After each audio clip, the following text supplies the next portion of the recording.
Hello everyone, Tuesday, October 8th, taking an evening ride.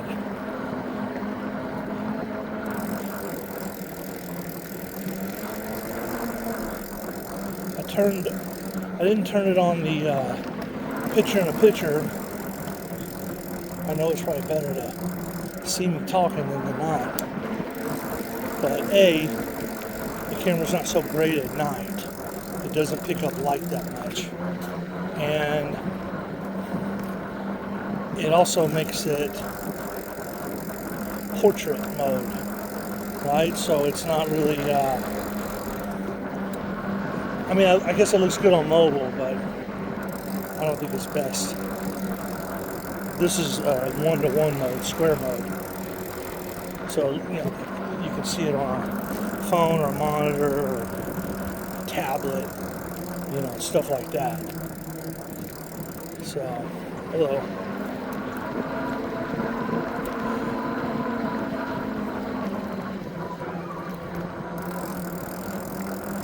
Man, I tightened that light, but not good enough. A couple good bumps, I was loose again.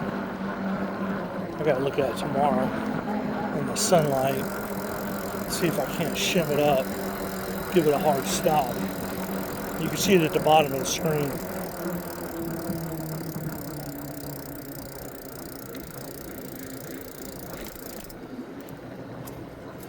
Hey, look at this guy. Fishing bird. Little egrets and stuff. A lot of cranes, blue herons, stuff like that hang out here.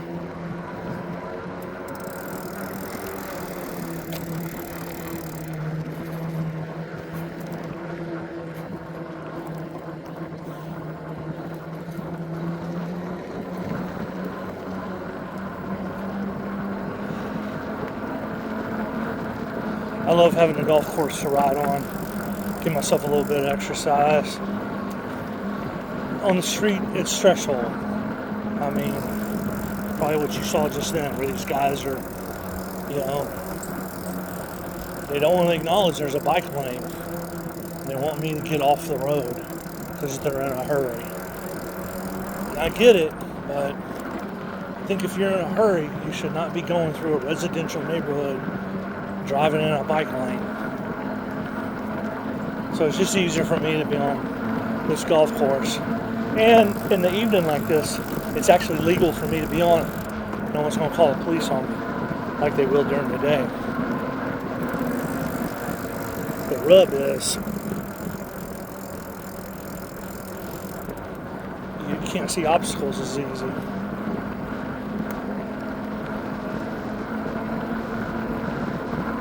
Like that one.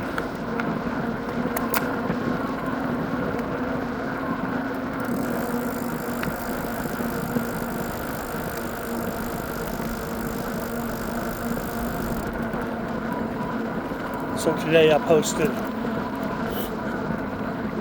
a video on Facebook. There was a clip from Fox News where Peter Doocy was, as part of the White House press corps, was asking a question of that lady, that Jean-Claude Van Damme or whatever, that dresses like a clown now, since she got promoted. She got one of them field promotions, last lame duck field promotions. Biden gave her a fancy new title so she can go down in history as his advisor. But she is a propaganda machine, man. She doesn't answer questions. If she doesn't like what you're saying, she calls your question misinformation. It was all very communistic propaganda.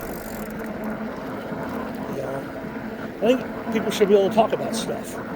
And what he asked her, he goes, why is it that the money can be allocated for Lebanon and the Ukraine? Just the president can just say, hey, I'm sending Lebanon, $8 billion. But if we want to send any extra money to Tennessee and North Carolina, and now what's going to be coming up with Florida, Congress has to come back in session and allocate it. And so he's just asking, why can't the same money that's going to Lebanon go to North Carolina? And she wouldn't answer the question. She just turned around and said, that's it, she's out. And I posted that little clip, and I said, this is the state of our union, right? Where we, and that's it. I didn't say anything else. Now the video, I added captions to it, right? So you can get the words clear. And I use a cool little program that does it. It does a good job. Oh man, I got a mosquito in my eye. This is not going to go well. And my sister, who I've talked about on here before, because she has, I feel very sorry for her.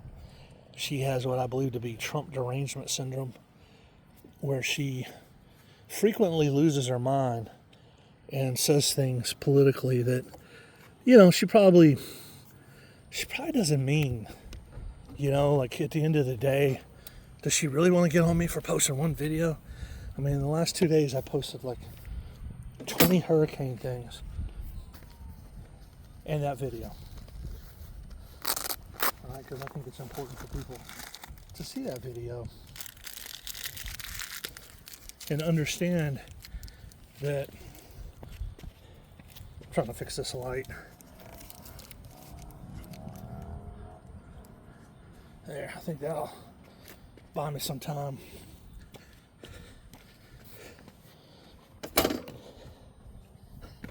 And so she asked me to, in front, post on my Facebook and said, please stop this harmful political discord. And so I just replied back, oh, you mean ask questions? Because we're not allowed to ask questions anymore. Right? Because questions are harmful. I've never seen anything like it. And what's funny is, in my life, I've always known her to be a very probing, matter of fact, not afraid to ask questions kind of person. But when it comes to defending the regime, the Trump derangement syndrome kicks in. I've had 2 events with that here lately. The guy I wrote that book with, Cutman, Brent Bowers, I've always known that he has leftist views. Hello. Very good. How about yourself? Hey, buddy. What you doing? Which I'll be honest with you, I'm fine with leftist views. You can be leftist all you want to, but don't holler at me about your Trump derangement syndrome. Because I'm just not that political. I'm just not that into it. I have my opinions, but they don't amount to a hill of beans to me.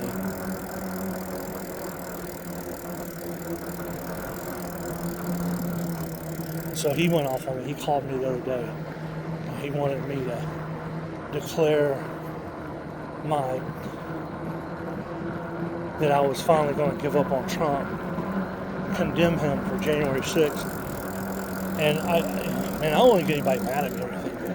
But if you're going to ask me about what I think about January 6th, I think it is terrible that that cop shot that lady. I don't think she deserved to die. Well, Isaac. And I don't like what a lot of the guys did, like the whole putting their feet up on what ended up a beautiful sunset, beautiful view right there. I didn't like the whole part of that, putting your feet up on Nancy Pelosi's desk. Like that guy, I understand what he was doing. It wasn't so, it wasn't like he torched the place or anything, but he shouldn't have done that. Like that's something, if you get arrested and you go to jail for that, you deserve it. I'm sorry. And in our society, you have to refrain from stuff like that, or you get in a lot of trouble. And there was others that day, you know, like they went places they shouldn't have went, and they did things they shouldn't have did. But at the end of the day, nobody tried to burn the place down, right? Like, well, how about when Antifa's rioting and Black Lives Matter were taking over downtown Seattle and cordoning it off and calling it a free zone and all that? Like, I mean, wasn't that pretty bad? What? Like, I wouldn't want anything to do with that. But because it's part of the leftist narrative, we ignore it.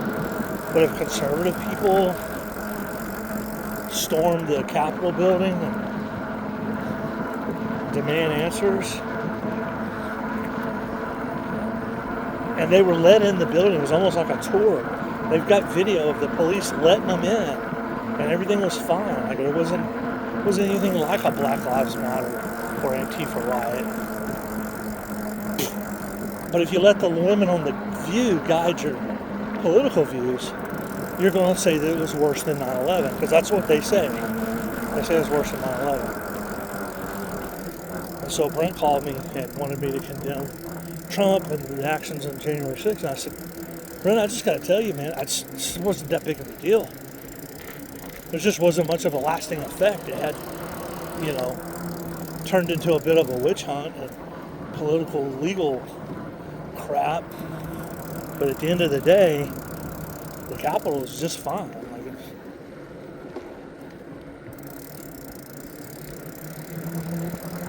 and so I just don't think it's that big of a deal. I think it's politics.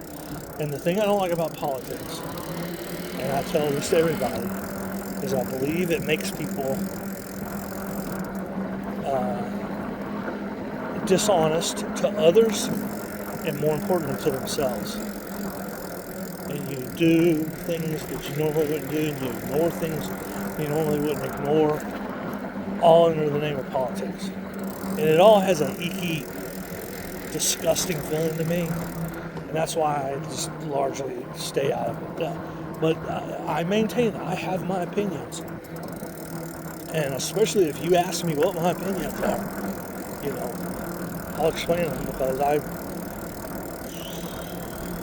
I'm firm in my opinions, but I'm open to hearing some of this. You know, like when I hear that all this money's going to Lebanon, but it can't go to North Carolina, I would love to hear some rationale behind it. I'd love to hear, oh, well, here's what it really is. But when they turn around and walk out, that speaks to me. Yeah, so in recent times, I got my buddy Brent come after me about Trump, and now my sister's coming after me, and it's all Trump derangement syndrome, and it's all because this feels like 2016 all over again. And you know what I mean by that, right? In 2016, the media had declared Hillary the winner. The polls, the prediction markets, everything declared Hillary the winner. Hillary declared herself the winner.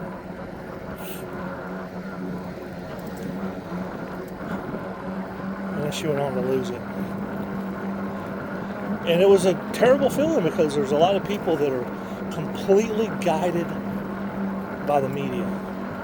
Their emotions, their well-being, how they feel that day is all driven by the media and what the media tells them to do. I used to hear that and not believe it, and then I started seeing it. You know, if the View tells them to be upset about something, well, by God, they're upset about it. And if you try to rationalize and talk about it, their voice gets real high-pitched, and they start screaming, and kind of that evil, wicked laugh that people get when they're debating politics.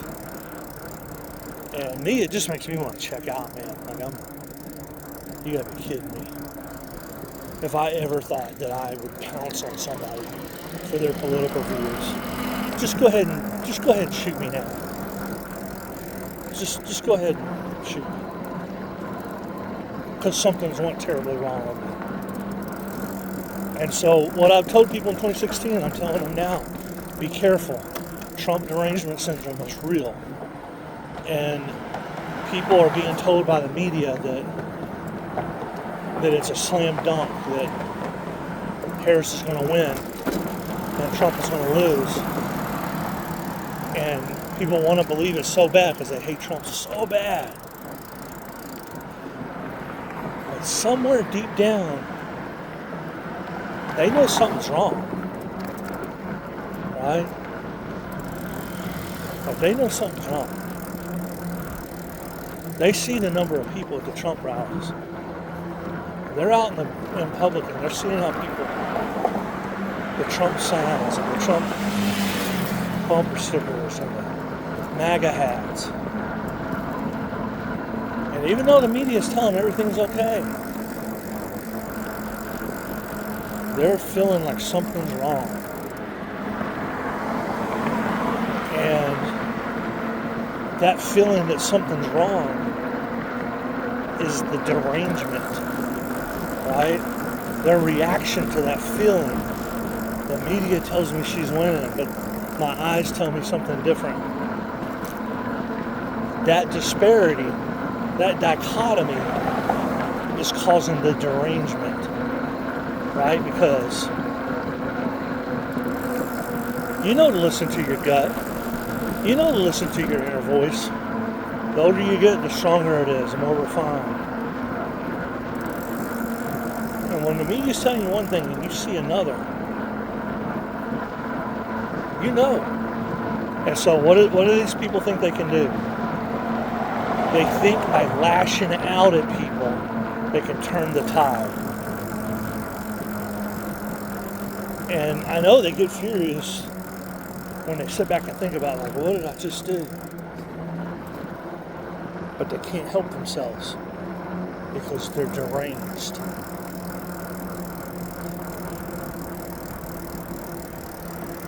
They're deranged.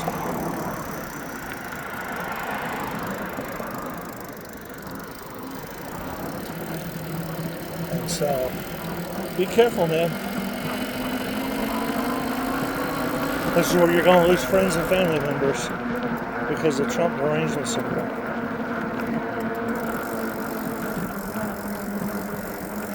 You know what is going to happen if Trump loses this election? Either legitimately or if we feel like it got stolen again. You know how my life is going to be different? It's not going to be any different than what's going on right now. Every day is up to me. It's up to me how I make this work, make this happen. It's up to me. And I feel strongly about that. Whether Harris wins or Trump wins, every day is up to me. I don't listen to these fools. I don't like open borders. I don't like what's going on. I don't like throwing all the money to other countries. But at the end of the day, in this context, it's just not my battle. I'm not the one supposed to take up arms and shut this down. I'll support candidates and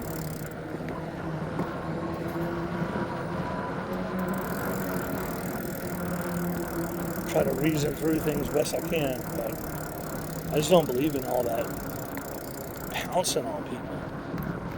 But you'll see the Trump derangement syndrome people pouncing on people. And they're all smug. They all think they know better than you. You're not smart enough.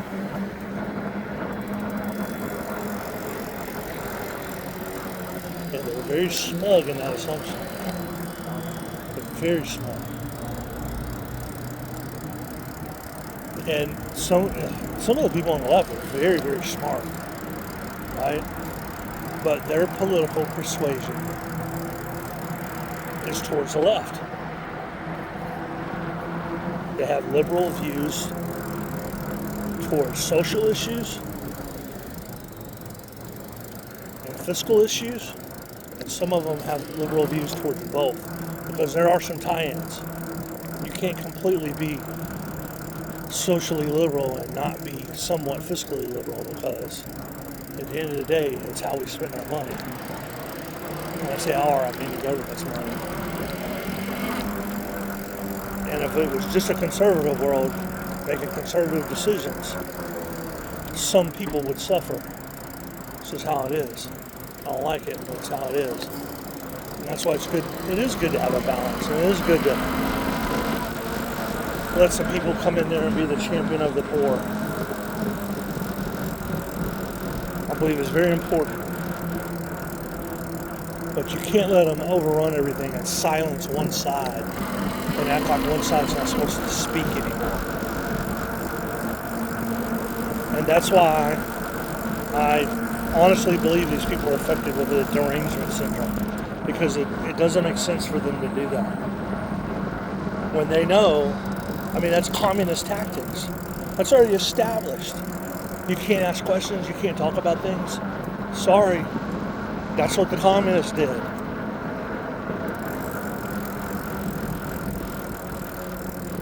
Keep that stuff up. That's when the pitchforks and torches come out. That's when the muskets and the cannons come out. That's what brings on a time of change. Make one whole group of people feel like they're not allowed to talk or ask questions, while the other side is allowed to just run rampant with no throttle. All right, y'all have a good evening.